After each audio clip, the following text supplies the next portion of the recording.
The president said lines of communication had opened between the two countries after officials said Thursday that the North Koreans had become unresponsive, leading to the planned summit's cancellation. "We're going to see what happens.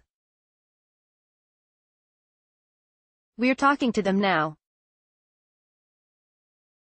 It was a very nice statement they put out," Trump said on the South Lawn before departing in his helicopter for the U.S. Naval Academy in Maryland, where he is delivering a commencement address. "We'll see what happens. It could even be the 12th. We're talking to them now," he said. "They very much want to do it. We like to do it." Asked whether the North Koreans were playing games, Trump acknowledged they were, and suggested he was too. "Everybody plays games. You know that," he told reporters when asked about the ongoing talks. "You know that better than anybody." Earlier Friday morning, Trump also hailed North Korea's statement that its leader, Kim Jong-un, is still willing to meet Trump at any time, despite the president's cancellation of an historic summit between the two leaders. "Very good news to receive the warm and productive statement from North Korea," Trump wrote Friday morning on Twitter. "We will soon see where it will lead, hopefully to long and enduring prosperity and peace.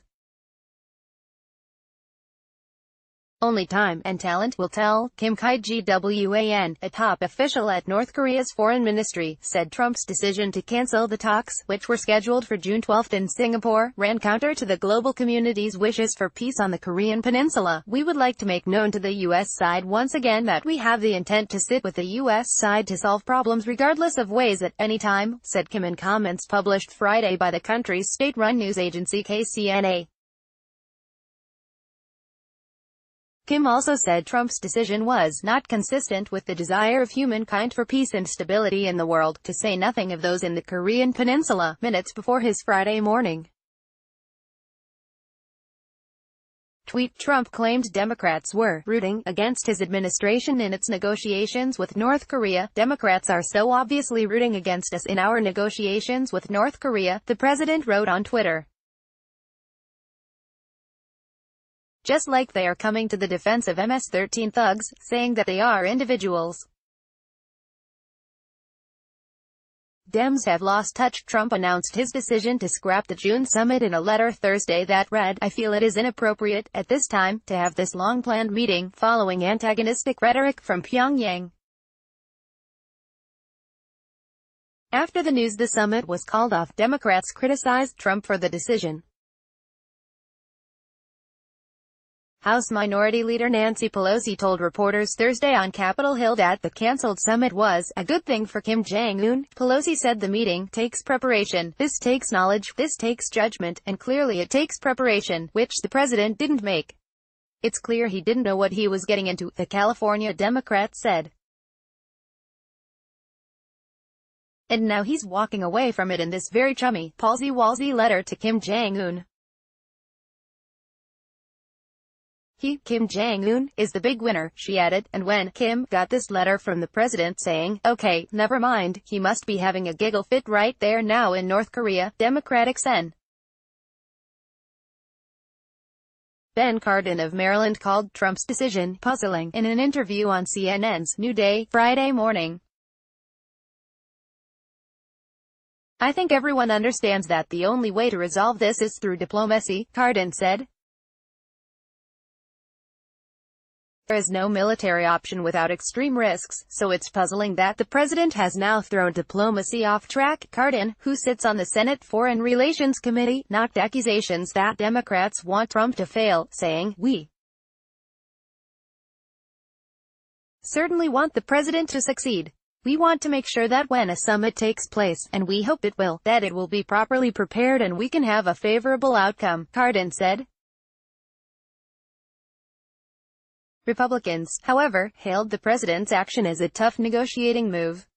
Echoing the president, former White House Communications Director Anthony Scaramucci accused Democrats of supporting Kim. During an interview on Fox and Friends on Friday, Scaramucci said the bluntness and steely backbone that the president has displayed in deal-making is something that these guys don't like, which I find very ironic.